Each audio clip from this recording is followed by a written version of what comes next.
power behind your idea is supposed to transcend any fact or statistic.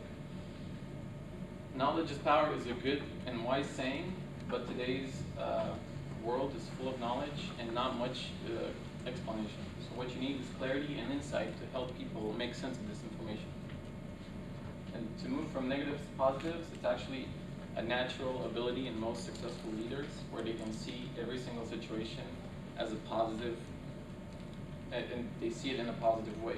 Even when the negativity is inevitable, you can still turn it into something positive. Show people that you have the determination and strength to make it right. And lastly, focus on solutions and not problems. Leaders solve solutions. They don't create more problems. Instead of saying, we had an atrocious fiscal year, or I have no idea how to solve this, instead, you tell people, yes, we're doing poorly, but we've already put in plans on how to turn our company around, and it's already working. For rejections, some people think they can present a weak argument where they show you statistics, data, charts, and have nothing else to say with no bold statements, and all they do is just lose you. You can't just present information with nothing to follow it up. People won't understand it. And delivering a mound of slides, this is very common actually in the corporate world, where people probably copy each other. Well, they see that Karen has 54 slides and think if they don't do the same, they're going to be unprepared. But executives want to see concise thinking and short information that makes sense. And lastly, holding data-loaded talks. I'm actually a big friend of this, since I actually have a real-life example where a few weeks ago I had a meeting with a few executives that wanted to know why our system is running so poorly. And I spent the next 20 minutes explaining to them that our processor is throttling and our data transfer speeds are too slow and the RAM is outdated, we need next generation. And they left the meeting just more confused than they actually entered. So what you need to explain to them is that we know why the server is failing, but we have a plan in motion and it's already working. And next up, clarify your goals. You've spent time building them, shaping them, but are they actually clear? Do they make sense? Are they too bold, or do they aim too low? Because without clarifying your goals, you cannot clarify a plan to keep your purpose strong and to keep you on track. This way, it will also help you not lose motivation, and in case, when things start going badly, because they will, your plan will help you keep you on track. And understand leadership language, which is elevated language. It doesn't just communicate a point across. It helps you inspire your peers, and it's evocative. And lastly, know what you want. Ask yourself, what's going on and what do I want? And this usually has to align with your corporate's just wide organizational view, and if you don't know how to articulate that, well, probably don't speak up yet. And for flags, we have derailing off the topic. It's very easy to do when you're speaking about a passionate subject. You can get very just caught up into it and get heated, but stay calm and stay on track. Abusing the usage of superlatives. It's a very common where you call everything amazing and incredible, but if you keep doing that, the true meaning of it gets washed up and everything will just sound the same. Instead, if you want to just give compliments, just say this was very well researched, it was compelling, and I understood it.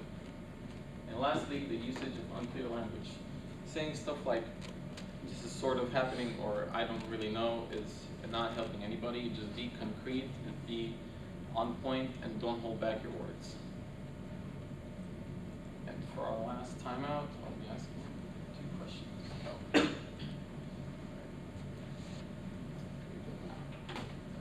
Alright, so this is actually a very subjective question, so there's no really wrong answer. What does good leadership mean to you?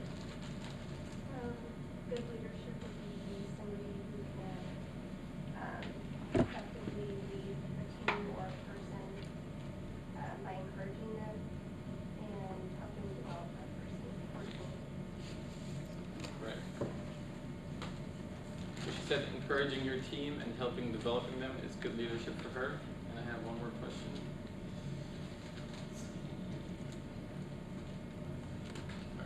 So what is one inspirational trait that matters to you in a leader?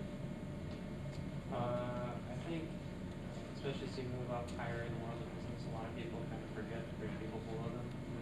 So just someone that's willing to listen and to figure out what someone either below them or someone above them has to say, either on a matter or an issue. I actually matters a lot to me as well. I'm bad at football, sorry. So he said, someone that listens to you, even though he's a higher up, everyone wants to feel like they matter. And I'll pass it back to Zane so he can wrap it up for us. Thank you, Dan. Man, it's been a long game, right, guys? I'm tired. I know I'm tired. I don't know about y'all, but I'm tired. So, to wrap up everything here, first things first, you want to begin with your vision. You want to set that goal for yourself and your team members because you know what you want to achieve. Next thing, you want to develop your vision. You want to know what your goal is. Now you want to make sure you implement things to make sure you go with that goal and make sure you do things to achieve that goal. Next is to communicate your vision. Without communication, you won't understand, and neither will your teammates, on how to get to that goal and make sure they reach that goal. One of the last things, lead from below. Don't allow yourself to just hold feedback back from your higher management. You are just as important as they are, and they lead you just as much as you lead them. And the last thing, focus your vision. You want to make sure you have that focus. You want to make sure you know what that end goal is. By doing that, you'll know what you want to achieve, you'll understand what you want to achieve, and you can push everyone around you to want to achieve that same thing. Thank you, and now we'll go into a brief Q&A. Does anyone have any questions? Yes, sir. What was the challenge that y'all faced as a group, and how did you overcome it? I'd say the biggest challenge we faced was probably time, especially because we're all students and all full-time workers. You know, finding a time to meet and finding a time to, get together and practice this presentation, overall is one of the biggest, hardest factors because of scheduling purposes. And I mean, overcoming that is just about, doing e-conferences or just getting together all at one time and creating that PowerPoint and just going over the presentation. Anyone else have any more questions? All right, well, thank you.